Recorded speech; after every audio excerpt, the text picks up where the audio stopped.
So I kind of take this story and a point thing into coaching and like, tell me your story and let's work together to find your point, in a sense, your purpose. How are we beginning to see things connecting? And really getting to the root of, okay, what is it about certain things that you did connect with or didn't connect with, and why? This is the Square One Show. Well, hey, we have Andy Kerr with us again today. Hey, Andy, how are you? I'm doing fantastic. Thank you. And my co-host, Dave. Hey. Hi. Hi, Dave. Hello, Andy. Andrew. So, Andy, we had you on the show quite a few episodes ago at this point. You were one of our first guests, actually. So. Oh, really? Yes. You actually recorded in our studio when we lived in Edinburgh. Yeah. Yes. That was a few months ago. Yeah. Times a lot. Yeah. Yeah. So I think at that point we had talked about your coaching business and how you got into coaching. You're a John Maxwell team coach. You're also the chaplain at the Erie City Mission. Yes. And that's still keep true. going. You're also... Yeah. So I also have a real estate rental property business with a friend. Which that's new since we've chatted.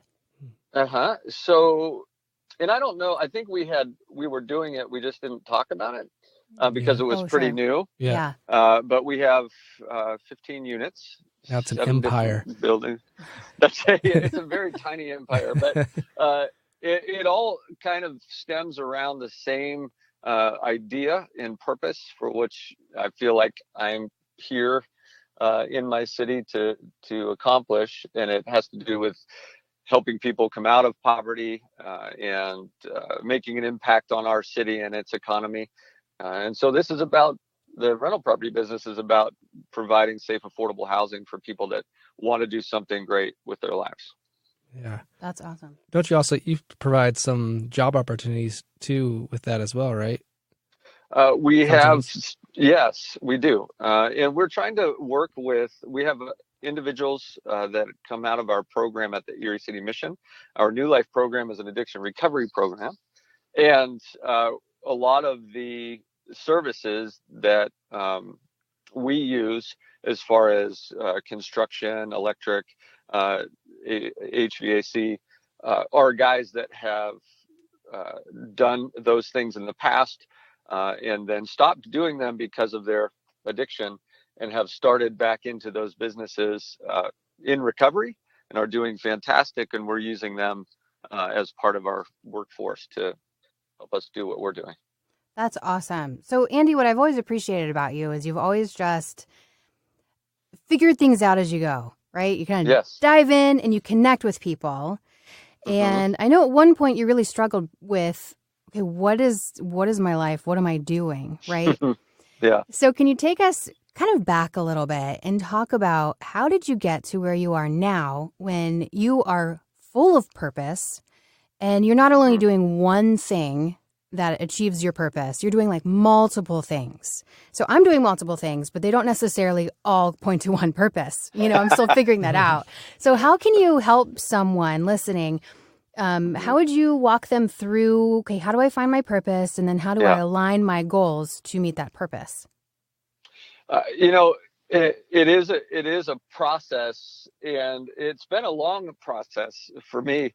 And I think it's a lifelong process if you want to become more purposeful and you have a lot of varying interests. I always talk about the fact that I struggle with attention deficit, but I think we live in a sort of an ADD culture, in a sense that there's so many things to choose from and so many good options out there that are interesting. And if you're a normal human being, you're probably interested in more than one specific thing. And, do they connect? Just because we're interested in it, should it be something we do?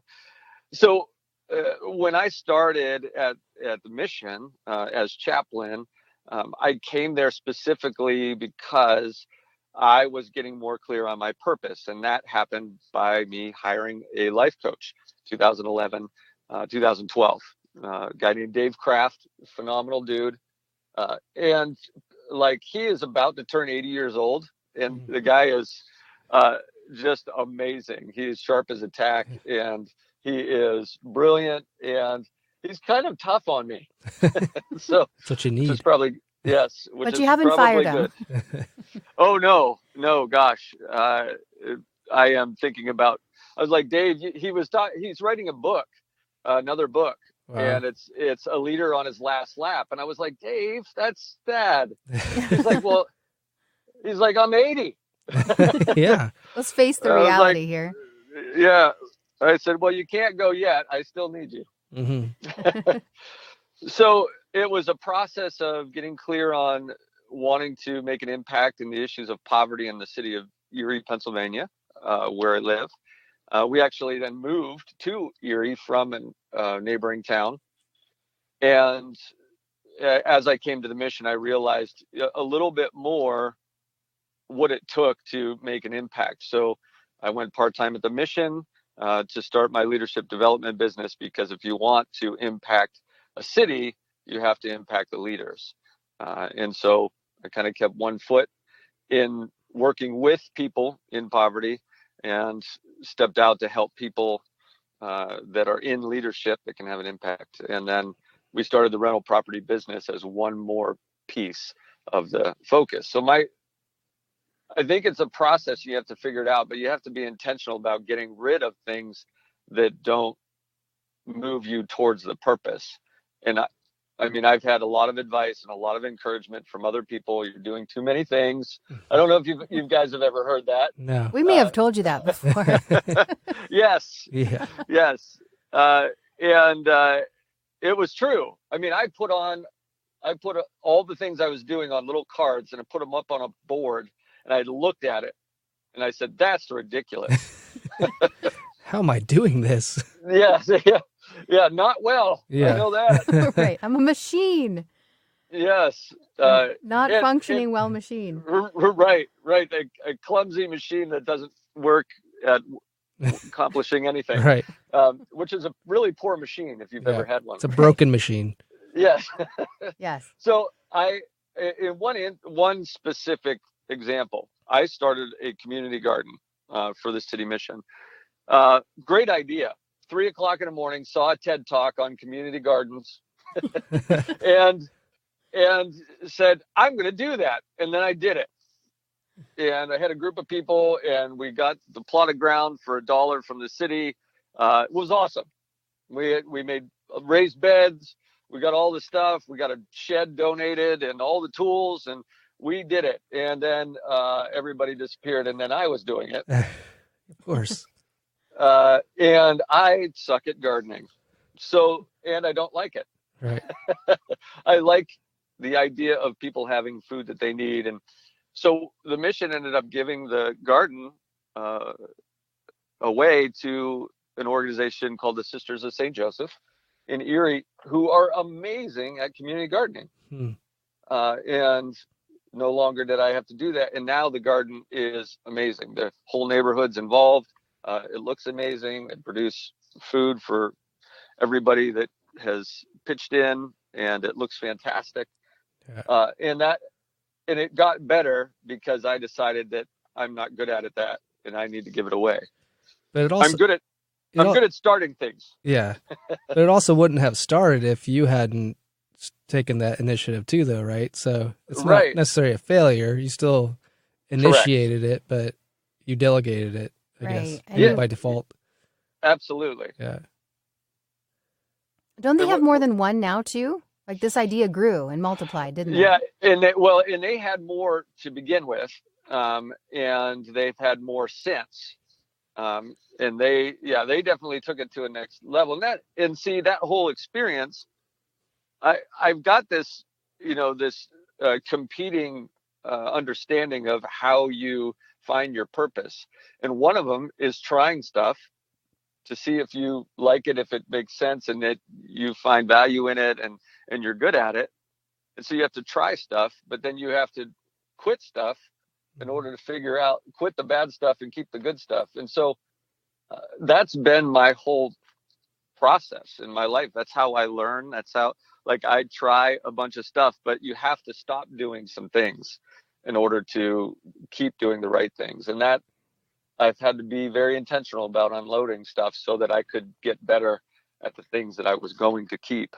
And that's an example. And I'm good at starting things, so I don't mind getting a team together, getting things and making it happen, and then giving it away. Yeah. But the sustainability part is what's really challenging. Yeah. Right. So there's a great book by Seth Godin called The Dip. And the dip is exactly that. How do you stick with things when you start it and it starts to get a little worse? People usually give up before the return comes, but some people get stuck in what they call a cul-de-sac, which is where you're just keep doing the same thing over and over and again, and it's not getting any better, and you're just stuck in that pattern. And it feels very similar to a dip, but the outcomes are very different, and you have to decide what to quit and what to, sustain. Yeah, that's awesome. It's great little book. Yeah. And one of those things that you started or have done in the past is you started a video series called Story and a Point. And then you just recently turned that into a book. So tell us a little bit about that. Yeah. So, and you guys know because we have some history, but I don't feel like I'm very creative in how I name things. And I just call them what they are. Right. And I was trying to think of, I wanted to start putting out these stories that I have used in talks and leadership talks, and when I was doing sermons, and they're just stories from my life that I've used to make a point. And I thought, well, what should I call these videos? And so I just called it a story and a point, because that's what it was. And I had enough of them that my wife was telling me, you should make these into a book. And she came up with the subtitle of the book, Finding Meaning in Everyday Life. And I love which it. is and it perfectly describes what we were trying to do with the book. And it's a collection of 12 stories with a point to each. And it's been fun. I wrote it with our friend Paul McCosco, who is a fantastic writer and helped me turn the video content into a readable version of each of the stories. Yes, Paul is multi-talented. He's editing the show too, actually. Yeah. And we're going to have Paul on the show. Oh, great. As well. So we're looking forward to that. That's awesome. Yeah. It was so, we did a lot of work together. We were kind of partners in ministry, and then he and his family moved to Texas, and we stayed in Pennsylvania. And it's been a great way for us to stay connected. Doing work with people you love to work with is super important in life, as far as happiness and meaning and purpose goes. And Paul's one of those people. We just have a blast. And so it's been a great project to do together and stay connected, even though we're far apart. Yeah. Well, Andy, is there a certain story that sticks out to you that you can tell? From the book? Yeah. So a lot of the different stories in the book, have touched me in different ways and helped. And sometimes I'll use the same story with a different point. But the one that stands out to me right now, because I was just looking at it prior to jumping on this with you, is the story about the spider. And the title is A Spider and Forgiveness. And I was in my garage one day, and in our region of the world, there aren't spiders that are very big. At least I didn't think so. And when I went out in my garage the one day, I saw this spider that was so huge, like it looked misplaced. And it was sitting in the middle of our garage, and it was alive, and it was crawling, and it was massive, like scary massive. Yeah. And I thought to myself for a second, I should step on it. But then I thought it was so big that if I stepped on it, it would just like squish and splat everywhere. And that maybe I would slip in it and it would be really bad. Yes. So I went inside and I thought, I'm going to trap this thing. And I went inside and got one of those ice cream containers that are clear plastic. I forget the name of the kind of ice cream it is, but it has a screw on top, which I thought was very important. And I went in and grabbed it, and my wife was like, "Hey, what are you doing?" I was like, "Nothing." I don't want to tell you, because if you knew what was in our garage, we would move. So I took this thing and I put it over top of the spider, and it jumped and like hit the top, like jumped at me as though it was trying to eat you. Yes. And I almost peed. It was like, so like, I hate spiders. Maybe it just really liked ice cream. Maybe it was mad that there was none left. Yeah, exactly. So I did the thing where I get the piece of paper and slide it under and turn it over and then get the lid on it. And I'm looking at this thing, and it's taking up the entire bottom of this container. And it just looks nasty and mean. And I was like, what the heck is this spider? I did not think that they existed. So I happen to live by the Erie Zoo. And, so I thought, well, maybe it escaped. Of course, that's logical.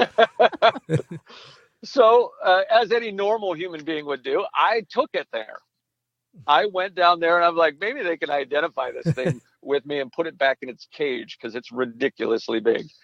And I went down there, and I pulled out. So I caused a big stir, right? Because at this time there's nothing going on in the zoo. It's the middle of the day. Nobody's there. The monkeys are sleeping. Yeah. Right. Everybody's sleeping, even like some of the workers. And the kids at the check-in station are like, "Oh my gosh, that's crazy!" And so they get one of the people, like the zookeeper, whatever, and bring them out, and they say it's a wolf spider, and they're common in this area. I'm like, there are more of these, and they're coming after you. And I was like, well, maybe you could take it. So like they took it for me. And I was thinking about this idea, and the point of the story became the fact that sometimes there are things in our life that we don't expect that creep into our lives, and if you find it, if you become aware of it, it's important to remove it. And oftentimes, it's things like hurts or resentments. Unforgiveness is what I focused on in the story, because if you don't, it will multiply and it will grow. And I was thinking about the spider, and there's no way I would ever want that thing to multiply in my house. And that is that's the beginning of like a horror movie. Mm-hmm. And if we let them linger, they will multiply. And so things like resentments and unforgiveness in your life, if you do not do something about it, it will grow, it will multiply, and you will have your own version of a horror movie in your life. Take it, deal with it, forgive, and keep the small things small, and life works better. And that goes for work, it goes for marriages, it goes for family relationships, every aspect of your life, to take those as soon as you're aware of them and remove them and get rid of them and get them out of your life. I love it. Thanks, Andy, for sharing the story. That's awesome. And I never want to see a wolf spider. Oh my gosh. Yeah. I don't want to see another one. No, thank you. I want to see it. You didn't take any pictures of it, did you? I will send one to you. Yes. I have one. Yeah. It is super creepy. Good. Nice. The boys are like that.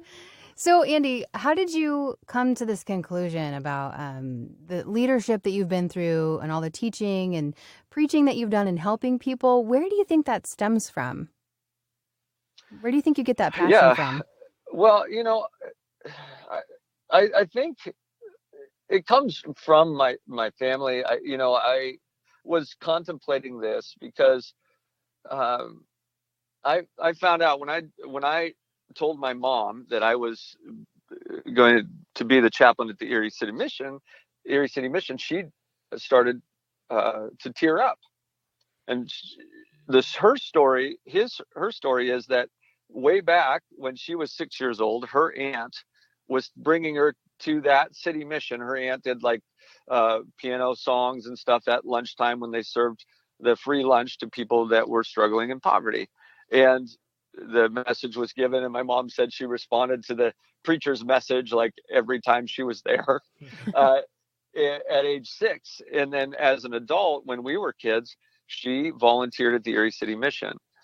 And my mom has always been somebody that wanted to help, to give back, to serve, and to share, her love with other people. And it's kind of built in and it kind of modeled to me. And, when I decided I wanted to go from teaching and then into ministry and then into coaching, that same desire to help people, help them find their purpose, help people to become everything that they were created to be, has been with me for a long time. And I attribute that to both of my parents, my mom specifically in the area of, serving and helping those that are struggling in poverty. Yeah. And it's interesting because I think you hear a lot of these stories working at this Erie City Mission, being a pastor, doing leadership training one-on-one with people. You hear all of their stories, right? Mm-hmm. So yes. I think if you have time to tell one more quick story, one of my favorite stories that you tell is when you guys lived in Edinburgh and it was winter and you were driving. Oh, yes. You know who I'm talking about? Yes, I do. Yeah. And I love that because it ties into the purpose. Mm-hmm. In this story was early on in our ministry. We had just bought our house. It was 17 degrees out, which it's pretty cold in Edinburgh, Pennsylvania, which is like right in that snow belt. There's about a foot of snow on the ground. It was late at night. I took a friend home. He was helping us remodel, repaint our house and everything. And it was about 1 a.m, and I was taking a back way home and came across this bridge and thought I saw something, but it was late and I was fairly delirious. So I just kept driving, got to the stop sign and really felt like if ever I could describe God telling me to do something, it was turn around and go back. And I decided to pay attention to that and turned around. And when I got back to the bridge, there was a guy laying in the snow. He was there. I don't know how long he had been there. I, at the time, was driving the smart car of the 90s, the Geo Metro. And it becomes important in the story because when I get out and talk to the guy, he turns out to be like 6'4", 6'5", so a hard time getting in my car. Right. But when I said, "Hey, are you okay?" he said, "Just leave me alone." And, I wasn't going to leave this gentleman out there. And I walked over and stuck out my hand, and he was pretty upset with me because he wanted to be left alone. And he realized I wasn't going to leave. So he got in my car and we started driving. He told me where he lived. And I said, "Hey, I don't know what you think about this, but I really feel like God told me to turn around and come back. And when I did, that's when I found you." And he bursted into tears, this college student, which kind of took me off guard. And I was like, "Man, what is going on?" And he said, "Well, I started drinking tonight to get drunk enough to kill myself." And I said, he said, I came out here to lay down in front of a car to do it. And your car was going to be that car. And one of the first things that went through my mind was, well, Geo Metro would never kill you. But I didn't say that. Didn't seem appropriate at the time. And I said, "Well, can you tell me what's going on in your life?" So we got to his house. He told me that he was an animation major and he wanted to do work for VeggieTales for Big Idea Productions. And I was like, "Man, that's awesome." And that's like a pretty high goal. And he told me about his family history and where he was at and a broken relationship that he experienced and why he was kind of in the tank emotionally. And I was just, realized that something like a divine meeting had happened, and I got to be part of it, and we became friends. And I was like, hey, you want to come to church with me tomorrow? Do you have time? And he said, well, I do now. And we started hanging out. He got involved with a group, and that really helped him reconnect with who he was. And he finished up his degree in animation. And later that year, I get a call from one of the animation professors, who was a friend of mine, and he said, this kid is winning an international award. He's winning the Chuck Jones Award. And I was like, oh my gosh, who is Chuck Jones? And he was like, Chuck Jones, the creator of Bugs Bunny. Wow. He kind of said it like, you idiot. Come on, but everybody knows that. He didn't. I'd have to Google that too. Sorry. Yeah, I know. So heck, and I was like that, and I love Bugs Bunny. I was always been a fan. And he said we're going to give him this award, and they have an awards banquet. I want you to come. And so I went, and I see this kid there, and he's like, oh, the news is here. That's weird. Like he doesn't know what's going on. They present him with this award, and they get Chuck Jones on the phone, and this Chuck Jones talks to this kid, and this kid obviously knows who Chuck Jones is, and he's like freaking out. Yeah. And it was so awesome. And then they started reading these job offers from different companies in animation, and one was Pixar, and one was DreamWorks, and one was Disney. Yeah. And one of the job offers was from Big Idea Productions, the creators of VeggieTales. And 2 weeks later, this kid speaks with the vice president of VeggieTales of Big Idea, and they give him a job. And he has animation work in a lot of their videos, including their full-length feature film Jonah, which when it came to our area, he got to talk about his work before they showed the movie at the movie theater. So it was really cool. And he went on to work for Jimmy Neutron, and he has animation work in Box Trolls, in Coraline, which were big hits. So I mean, just the thread of purpose that when somebody's created for something and realizes it and puts the work in, and then pursues that passion, and then how important it is for us in the process to intersect people, because we have something to offer, and I was a small part of that whole process. But I got to go out and get a tour. He gave me a tour of the Big Idea production studios in Chicago when he was working there. So it was really cool. Yeah. That's fascinating. I know, a lot of our listeners, I think, are along this line of, okay, I think I need to be doing something next. I'm not sure what the next step is. I'm not sure how to step out. I'm kind of scared. Or I have stepped out and I'm still scared. Yeah. So, right. What, being a coach, yeah, I know that you guys ask a lot of questions. You don't necessarily give answers. So what kind of questions would you be asking if you're at that point? Yeah. Well, I would go back a little bit with them and say, well, talk to me about, what is it that you love doing? Like, so give me some of those. And talk to me about what you've done in the past that you've really connected with and found value in. And what are the things that you've always wanted to do? And that kind of helps me set up sort of a timeline.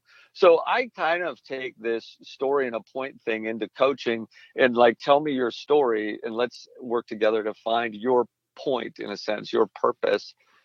How are we beginning to see things connecting, and really getting to the root of, okay, what is it about certain things that you did connect with or didn't connect with, and why? And really begin to investigate together. All right, well, what does that mean for what you're doing now? Because sometimes the things that are keeping us stuck in our story aren't apparent until, we get some outside help to kind of shift it, change our perspective, ask us questions that we hadn't thought of yet, and start to peel away some of those layers so we can see reality for what it is. And you might be doing the right thing, but you're in the wrong job within the right industry, or, you might be right where you need to be. You just need to, keep pushing, and you're on the right path and you're doing the right thing. It's just hard right now. So sometimes people just need encouragement. They get down on themselves, or sometimes it's like, I believe in the person and they have to borrow my belief in them to get them through this awkward stage, Right. Like your animation friend, for sure. Yeah. That outside perspective is so huge. You just get that tunnel vision sometimes, and you start telling yourself a false story about yourself and your circumstances. And so we need people like you or others to speak in truth to the story, or different perspective to the story, I guess. Yeah. And that's like, sometimes your mind, depending on how you think about things, your mind can go to a negative place and start beating yourself up. And then you get kind of stuck in that pattern. And sometimes those thought processes become reality when we stay on them too long. And then we confirm our story. Oh, well, see, it didn't work out. When, if you could have interrupted the pattern and started telling yourself a different story, you might have had a different outcome. Yeah. I love it. Andy, thank you so much for your time and your talent and telling these stories. We appreciate it. Well, you guys, I appreciate you so much, and helping people tell their story is such a huge thing, and you guys do that so well. Thank you. I think that's our passion, because we have seen the importance of why people need to discover their story so they can be living it out. And it's not about us, right? Right. Yeah. Yeah. So, Andy, if someone wanted to connect with you, where can they find you? You can go to my website, andykerrcoaching.com. I had a really great designer for that. Thank you, Jess. Photographer. Who apparently can't spell. That's all right. Yeah. Or Andy Kerr Coaching Facebook page, where you can find a lot of the content and videos in both places. But call me and set up a discovery session. So. Yeah, and can they get the book there, or where do they get the book? Oh, you can go to Amazon to get the book. Go to the Amazon? I'm kidding. Go to That's a long way to go, to the Andy. Amazon. Yeah. Your local distributing factory. Nice. No, if you go to Amazon, you can get the book there, and I can send you that link. Cool. Perfect. We'll put that in the show notes too, so people have access to that. Awesome. Well, thanks again, Andy. We appreciate your time. Thank you so much, guys. Ba-dum-dum. All right, that's it. Explore, dream, discover. That's what we're all about here, sharing people's stories and engaging with each other. Well, we hope you found this conversation helpful and encouraging. We'd love to keep in touch. We just started a Facebook group where you can connect on a more personal level. It's called the Square One Lounge. You can find it by going to our website, squareoneshow.com, and at the top, just click on Lounge. Thanks to our editor, Paul McCosco, and until next time, this is David and Jessica Lewis. Enjoy your week.